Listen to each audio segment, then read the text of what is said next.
Welcome back. Today I'll be talking about 32 players, one from each team that could have a breakout season in 2026, 2027. Some you may agree with, some you won't, but hey, we're here to have fun. So without further ado, let's get started in alphabetical order, starting with the Anaheim Ducks. I went with Ian Moore.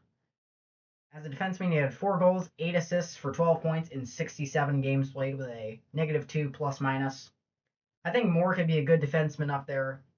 He's a great future defenseman, especially with Jackson Lacombe also coming up there for Anaheim, and for Beckett Seneca, who was the third overall pick in the 2024 NHL draft.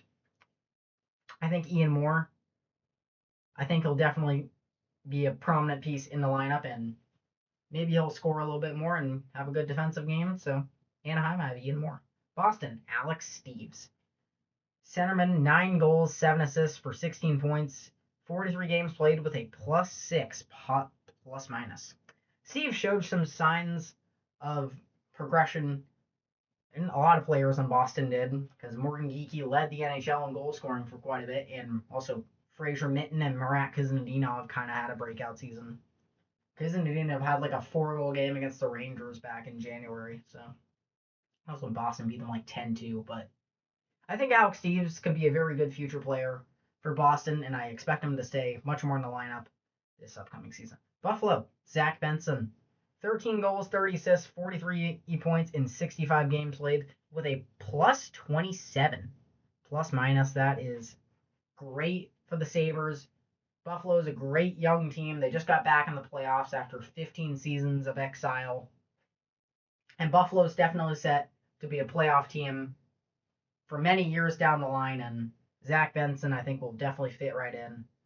Honorable mention to Constantine Helenius, though. I think he'll get a more prominent role in the lineup coming out of the Rochester Americans in the American Hockey League, and Yuri Kulik as well. Maybe Yuri Kulik will have a breakout soon, but yeah, Zach Benson. Calgary.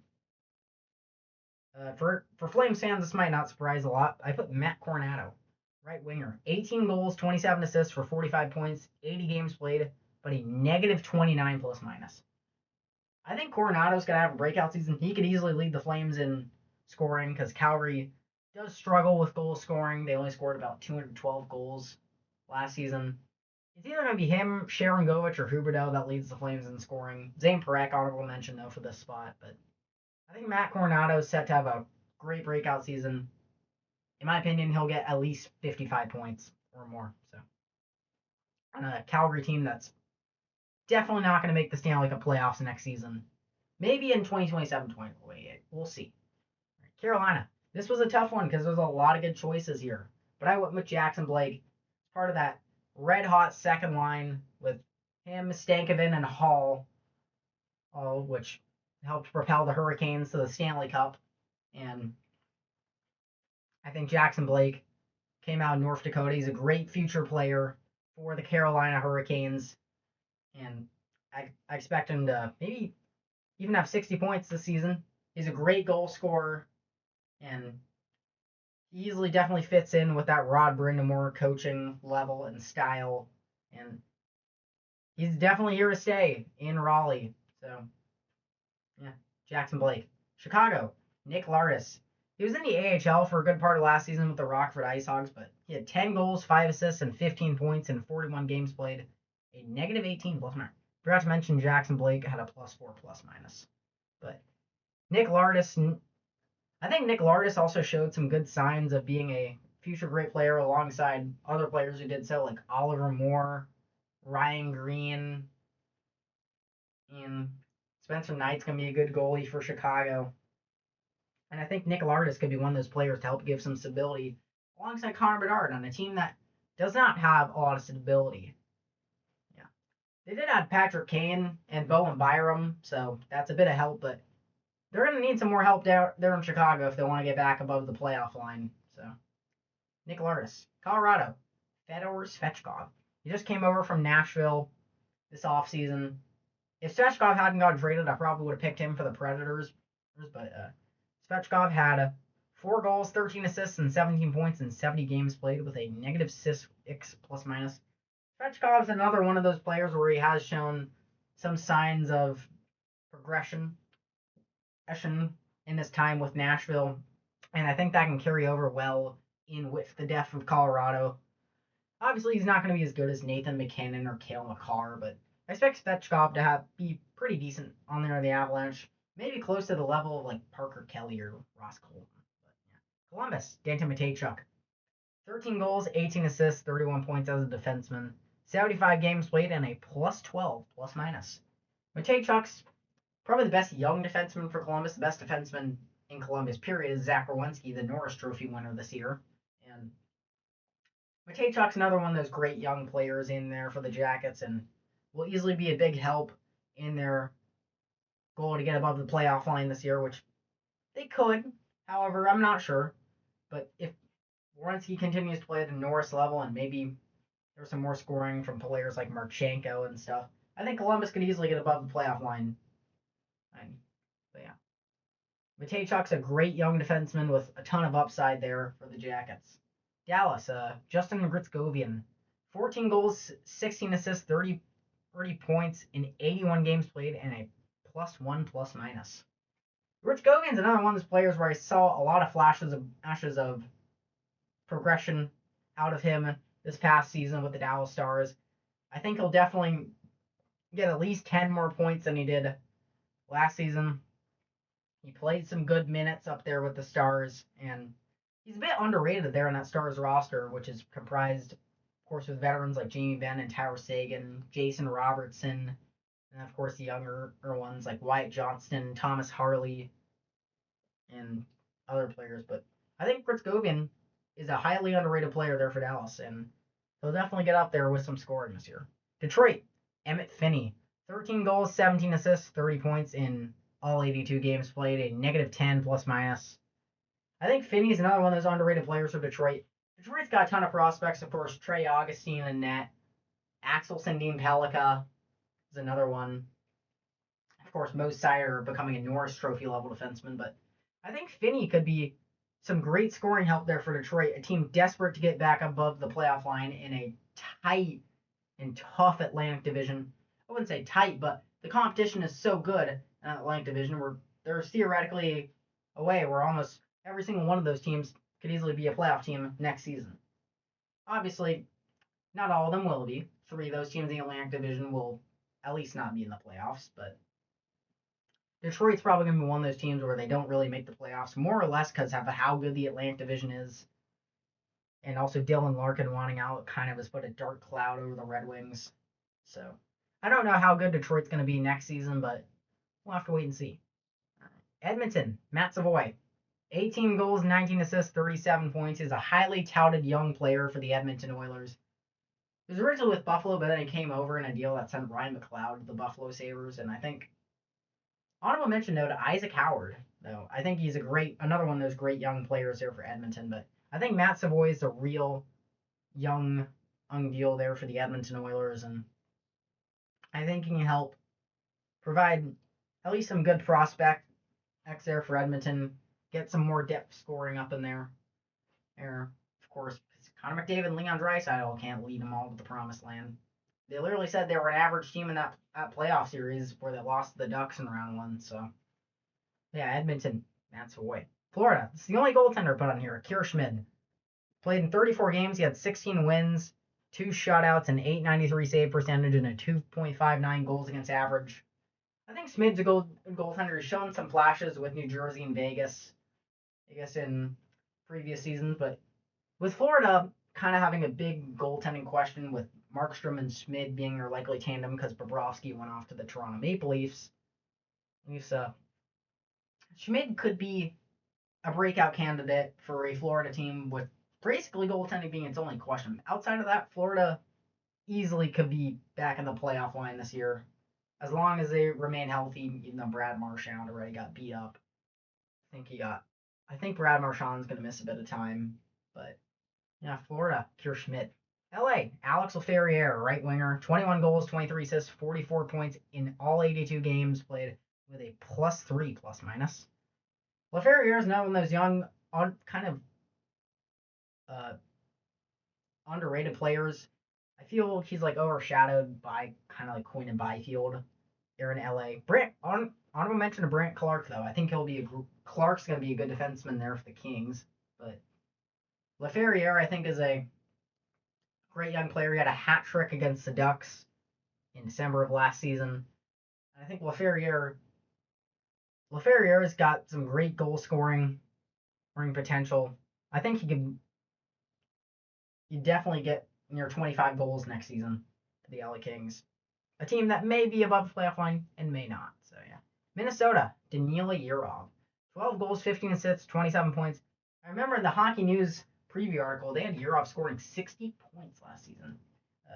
Yurov was in all 82 games and had a -7 plus minus.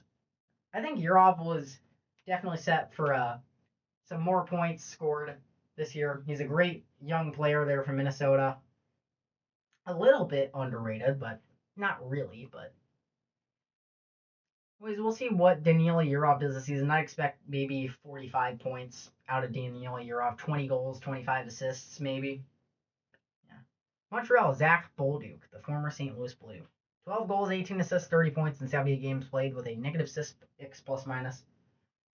A bit overlooked in terms because you got Nick Suzuki, Cole Caulfield, Lane Hudson, Ivan Demidov, Uri Slavkovsky, and Jakub Dovish all in the spotlight there. But I think Bolduc could be a good depth scorer. He was great on that line with Alexander Texier. And I don't remember who the other one was. It was Texier, him. Who was it? Let me know in the comments. I don't remember. But it might have been Alex Newhook, actually. But Alex Newhook was a beast in those playoffs last season. But Zach Bolduc, I think my prediction is he'll have maybe around 40 points this season. I feel St. Louis may have wanted to keep him because they got Logan Mailloux in return for that. I could have put Logan Mailloux as well for this, but we'll get to St. Louis in a little bit. But Zach Bolduc, I think, is a quality depth and a good forward that Montreal is going to want to hold on for the future. Nashville, Matthew Wood. 17 goals, 13 assists for 30 points in 71 games played with a -3 plus minus. Wood's a bit underrated. He's a good up and coming player for the Predators, a team that's could maybe be above the playoff line next season, but I really don't know. I don't think Nashville makes the playoffs next season. I think they'll finish probably 6th in the division next season because a lot of their pieces have just underperformed, and Nashville doesn't have the greatest prospect pool. So I don't know when Nashville is going to be in the playoffs next, but I think Matthew Wood's going to have a good season next season. He'll get, I'm guessing, somewhere around 40 points next season, but we'll see. New Jersey, Arseny Gritsuk. 13 goals, 18 assists, 31 points in 66 games played with a -3 plus minus. Gritsuk's a highly touted prospect there for the Devils. Probably one of the most highly touted prospects coming into his sophomore season. He might have a sophomore slump, but I see Gritsuk maybe jumping up to around the 50-point range potentially with the Devils. New Jersey's got a lot of young players. They did just trade Simone Nemec to the Flames, though. But maybe like other honorable mention to Dawson Mercer. Maybe he has a breakout this season or something. Nico Dawes as well. A bit of an underrated goaltender there for New Jersey. But Gritsuk, he's a good goal scoring talent there. Good with a good point producer there. He had 31 points. Maybe he gets around 50 this season. New York Islanders, I went with Matthew Schaefer. 59 points in his rookie season with 23 goals, 36 assists in all 82 games played with a +13, plus minus. A very good rookie season for the 2025 first overall selection. And it's only going to get better for the Islanders, in my opinion. And Matthew Schaefer is the franchise defenseman for the New York Islanders. Potential Norris Trophy candidate in the future. Matthew Schaefer, the future of the New York Islanders, easily. New York Rangers, another easy one here, Gabe Perreault. 12 goals, 15 assists, 27 points in 49 games played. 0 plus minus for the right winger. Perreault is another one of those young players. Honorable mention to a couple players. Honorable mention to Noah Laba. Maybe even Adam Sikora, but I'm not sure. But Noah Laba, I thought, also showed some signs of progression last season. Kind of came a bit out of nowhere onto the Rangers, but I think Laba could do well. But back to Gabe Perreault. I think he's going to get around 65 points this season. Maybe a little more. Maybe he gets near the 70-point range, but The Rangers got to have some players chip in because Panarin's now out in LA King. Trocheck's gone to Utah, and you've had other players like Jacob Trouba and Chris Kreider leave recently. So the Rangers definitely need some players like Gabe Rowe to step up. Ottawa, Carter Yakimchuk. He only played in 4 games last season, picking up a goal, assist for 2 points, and a -1 plus minus. He probably will get a lot more playing time this year. Yakimchuk's a highly touted prospect from Ottawa coming out of Calgary, the Western Hockey League, and I think he's going to be a great quality defenseman for the future for the Ottawa Senators. I know I've said that about a lot of players, but I'm not sure really what else to say about him. Yakimchuk's got some real upside there, and I think he'll definitely fit in alongside Drake Batherson, Jake Sanderson up there. Philadelphia, Porter Martone. This was an obvious one. When he came into the Flyers, he had a great playoffs with the Flyers, but he was also scored at a point per game rate. He played 9 games, picking up 4 goals and 6 assists for 10 points in 9 games and a +4 plus minus. Martone's a great future player there for Philadelphia, alongside like Matt Michkov as well. Could have put Michkov in this as well, but I think Martone's the obvious selection here.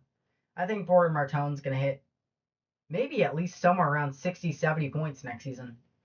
It's going to be a big season for Porter Martone. Pittsburgh, Ben Kindle. 17 goals, 18 assists, 35 points, 81 games played with a -5 plus minus.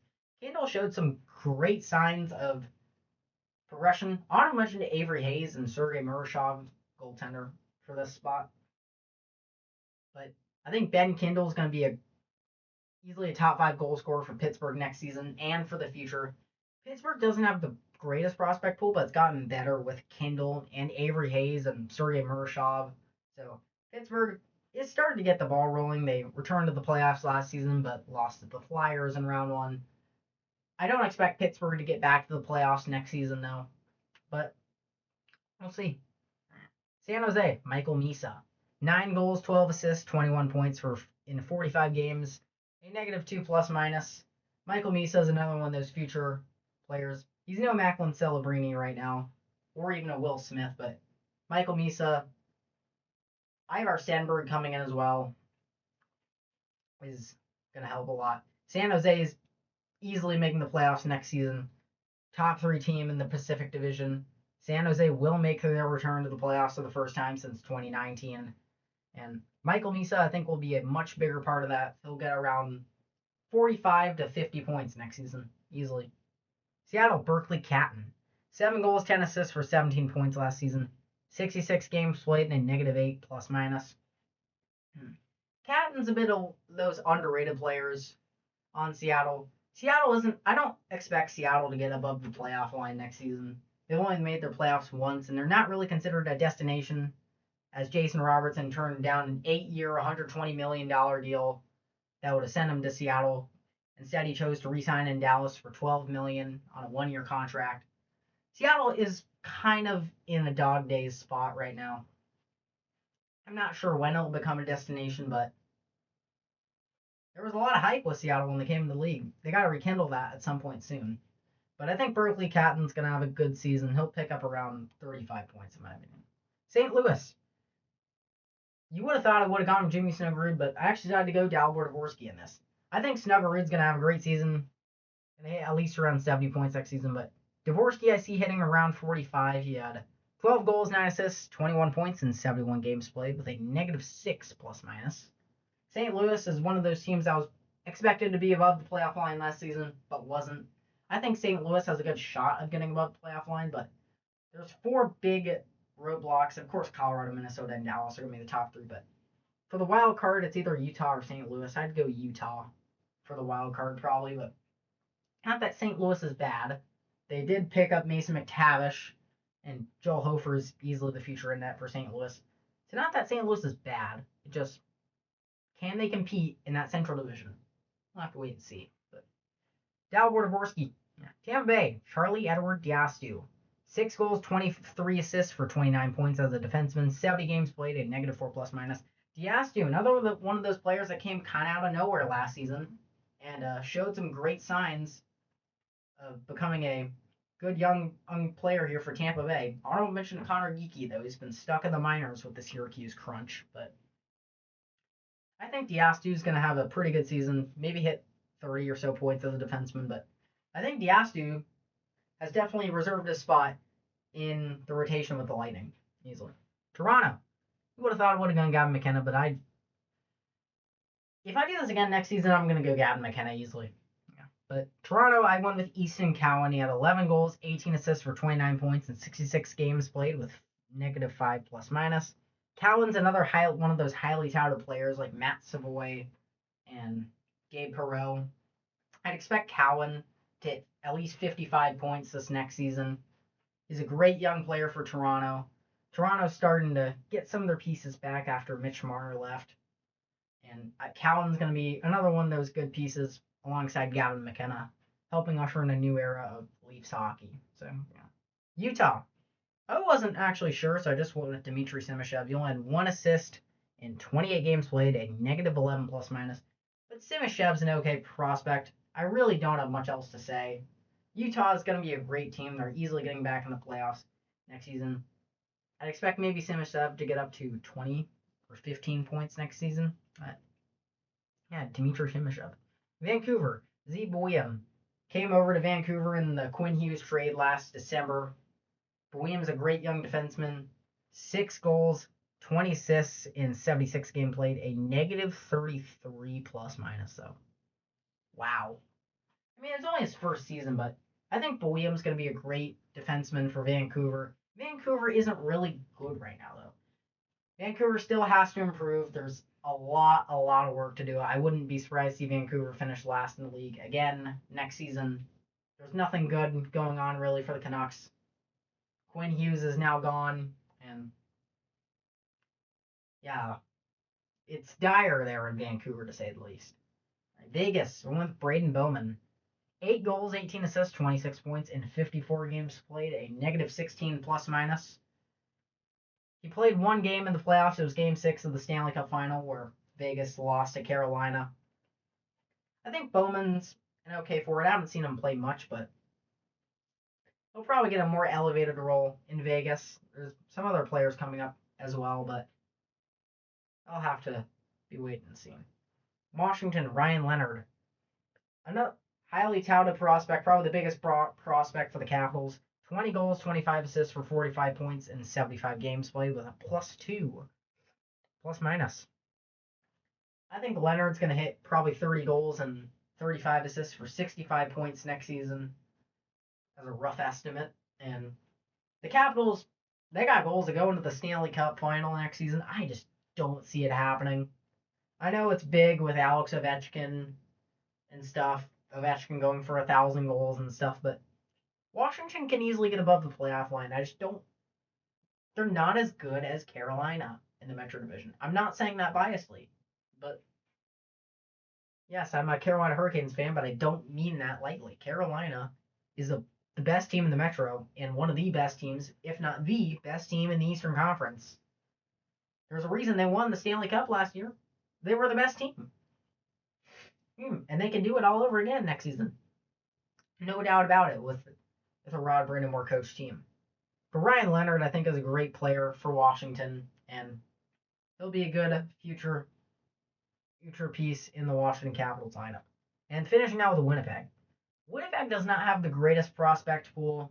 I don't expect them to get back to the playoffs next season. Winnipeg's kind of in a dog days. But I went with Isaac Rosen. 6 goals, 4 assists, 10 points for 37 games played in a -5 plus minus. Maybe Rosen will get up to 20 points next season, but that's yet to be seen. I don't really have much else to say on Isaac Rosen, but I'd expect maybe around 20 points. But anyways, like and subscribe if you like this. Leave your thoughts in the comments, and I'll talk to you all in the next one. See ya.